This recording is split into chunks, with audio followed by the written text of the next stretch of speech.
Michael, thanks for being with us. Of course. Thank you for having me. Appreciate it. Of course. And how's camp going? You look great. It's good, man. I'm, just laying down a foundation. Last fight didn't go as planned. So licked my wounds for a couple weeks and then got the phone call and wanted to jump right back into a training camp. I want to stay active this year, so I'm feeling good. I want to tell you, I'm real happy talking to you because you remind me of one of my favorite fighters from boxing, Arturo Gatti. Yeah. No, really, because all action, action, all heart, and win or lose. One of the rarities in any sport, and in my sport, win or lose, it almost didn't matter. I mean, like people just wanted to see you because of what you gave them. Yeah. So that leads me to my question. All right, this to me is the $1 million question. Is it more important to Michael Chandler to win, or to leave that arena with the people feeling that way? You know what? It's a very interesting question, and I think as I sit here today, the Michael who's sitting here on a microphone talking to you, you want to win, right? But there's something that happens when that cage door closes, or you go through the ropes and the ding, ding, ding goes. Since I was 14 years old and I started hand-to-hand combat and wrestling, there was only one speed. It wasn't always thinking about the techniques. It wasn't always thinking about, how do I win? It was always just like, how do I give my full self to this wrestling match? How do I give my full self to this fight?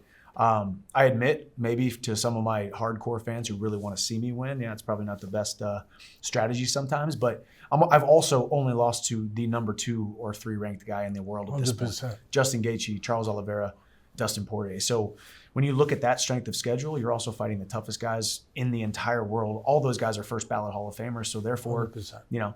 It's going to be a good fight. All of them were fight of the night, fight of the year. But April 12th, I get to win. I'm going to piggyback off that a little bit. My first part would be this, that UFC, we know what it stands for. But with Michael Chandler, to me, it stands for you fight champions. Yeah. I mean, like to the point you just said, Yeah. Because you kind of took my thunder a little bit, but I wanted to revisit that. That's all you fight. Yeah. I mean, ever since you came over from Bellator, I mean, my God, you talk about, did anyone ever introduce you to the shallow end of the pool? No. And actually, there's a little bit of a story behind it. I mean, the first time I had my meeting with Hunter Campbell in the UFC, I came over as a 34-year-old guy. I don't know if people don't know my history. I fought in Bellator for over 10 years. I've been fighting for 12 years, fought for championships, won championships, lost championships. And I said, hey, I'm coming over to the UFC right now. I don't want to tiptoe around the top 20. I don't need a tune-up fight. I want to be thrown into the shark-infested waters. I want the biggest names, the toughest fights right away because I want to prove either I am who I think I am or I'm not. And that's, up to the court of public opinion, whether I am or not to other people. But to me, I know I challenged myself and I tried to seek out as much discomfort and as much fear and as much crazy uncertainty as I possibly could. And here we are a couple of years later. Hopefully the fans have enjoyed my contribution to the UFC thus far, and April 12th we keep going. They have. Good. And I have. Thank you. And you have a PhD in that. Yeah. Yeah. And that will bring me to the next question. You're the best. You lead me right into the next thing. And there's not a lot of fighters I would probably ask this and know if I was going to get a direct answer or, the kind of straight on answer that I think I'll get. And because it's a little bit of a question where, obviously it's subjective, but is Paddy Pimblett ready for you? I mean, to me, after what we just talked about, with all the guys you fought, your experience, 10 years in Bellator, everything else, right? Is he experienced enough for you? Is he ready for you? I mean, you've been following the fight game for so long. You know it as well as anybody. At some point, that question has to be answered. Now, unfortunately for him, I'm the guy that question gets answered on April 12th. I think I'm more seasoned. Obviously, I'm more of a veteran. Obviously, I think I'm more skilled. Obviously, I think my strength of schedule is far and away head and shoulders better and bigger than his. But he's got the opportunity. This is the nature of fight sports. No different than Poirier taking the fight against Benoit Saint-Denis, who was outside the top 10. Yes. Justin Gaethje, the first time he fought Rafael Fiziev, fighting a guy outside the top 10.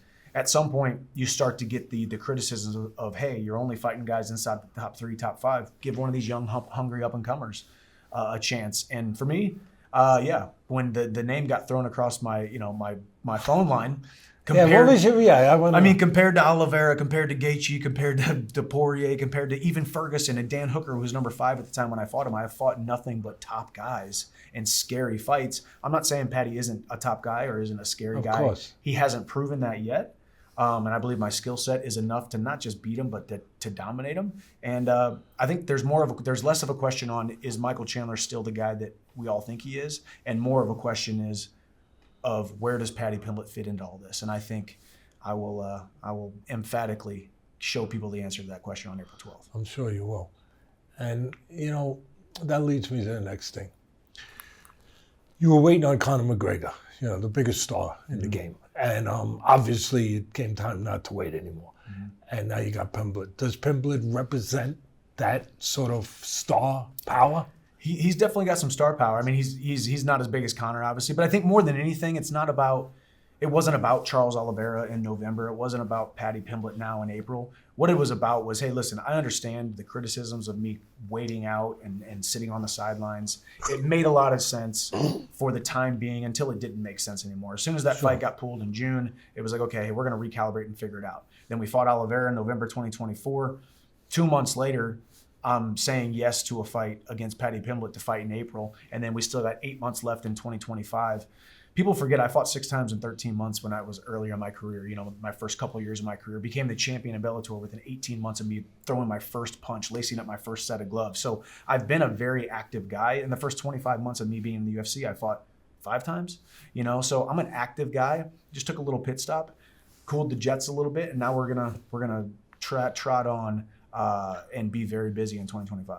For me, I've been in boxing 50 years, so. For me, this is all the most important part of the fight game.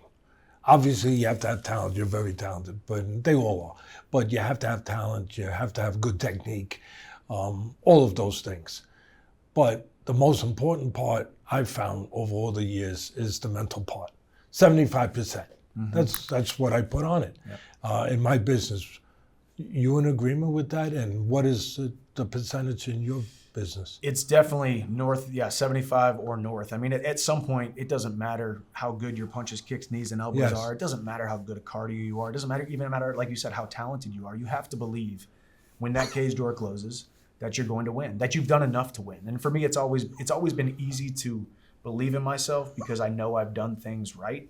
I know I've left no stone unturned in my preparation, been extremely disciplined. I've been living a champion lifestyle since before anybody knew who I was, really. It didn't matter if I was fighting the number 100th ranked guy in the world or I was fighting the number 1 guy ranked in the world. My standard for myself was as close to perfection in preparation as I possibly could be, and I've kept that.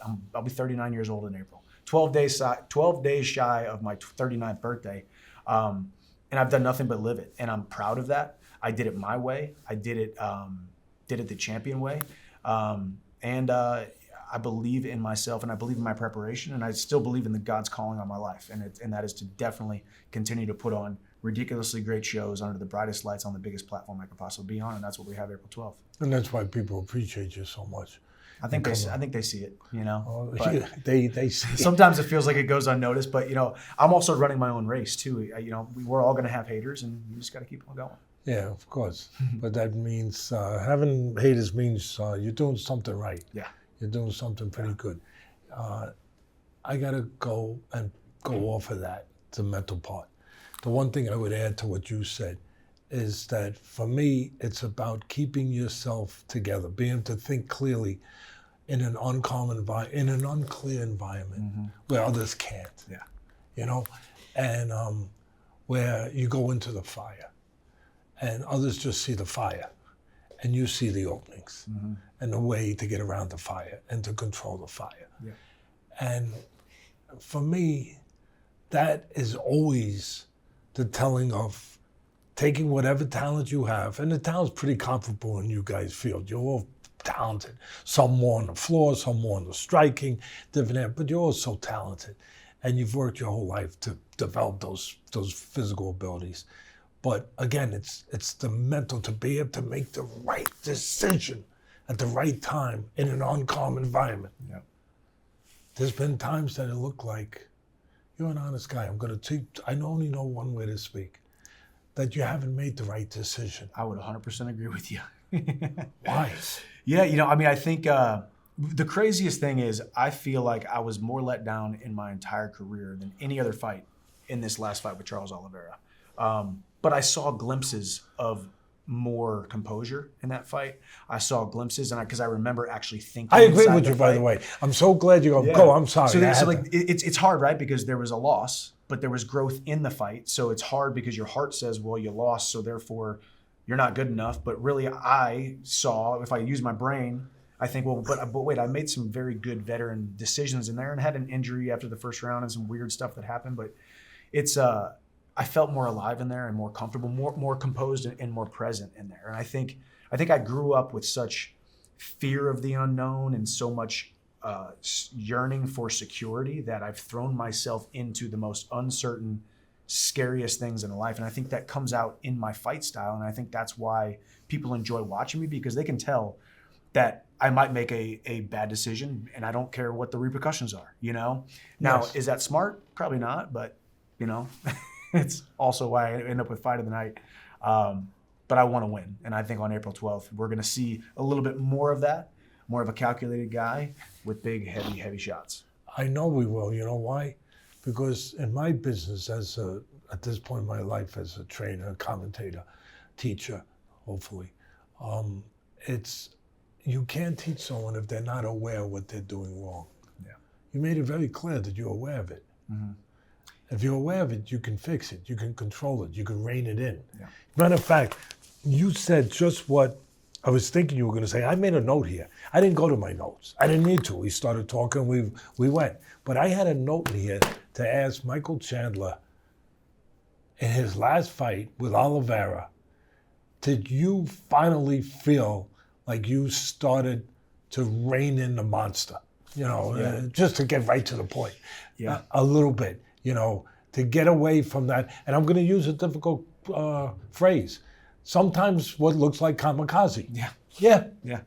And that I saw that you reined it in, that I said, whoa, it looks like, he's putting a little bit of a harness on the monster. Mm-hmm. Yeah, I would agree with that. I mean, I think, and I think I trained, and I've been training like that the last couple training camps, and I did a lot of introspection over that year or so. I waited for the Conor fight after the Ultimate Fighter and really just took stock in, who am I? Why am I doing this?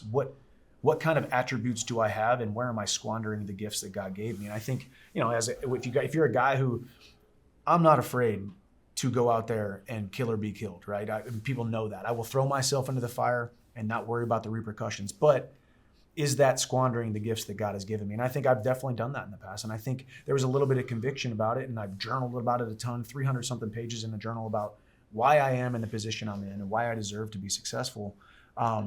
And sometimes, and you can probably attest to this, you're training the guy and he's getting so much better and maybe it doesn't come out in a fight, but then it comes out a little bit more in the next fight and a little bit more in the next fight. And it's all just going back to one of the overarching themes is like the hard work eventually pays off. You just still have to be standing there to receive it when it does. And I think we saw shades of me being able to rein it in. Obviously the fight didn't go my way, but I think I became a better fighter that night. And that's why I wanted to get right back on the horse and fight here in April. And that was just, 5 months prior. I fought Charles Oliveira for what I thought was my greatest moment of opportunity. I beat Charles Oliveira. I become the #1 contender. I was 100% confident I was going to do that. It didn't work out. And, my fans, my onlookers, my sons, my children, they will see how Dad got knocked down and he kept going forward. Thank you. Thank you for this interview. Thank you for enlightening the audience, being that honest, that transparent.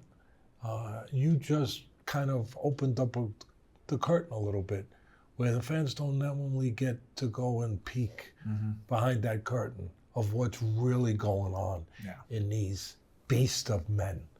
We're just a bunch of human beings, which Yes. is crazy, right? We're looked at like these superhuman, big tough guys, but I'm just a little kid from High Ridge, Missouri, who I've got my doubts and my fears and my insecurities, and I'm struggling with things just like everybody else. So I love the deep, the dark, the raw stuff, because it's why people tune into this sport, combat sports in general. Thanks again for letting the people visit it and see it. And thanks for being such a gentleman. You got it. Thank you, Teddy. Appreciate it, man.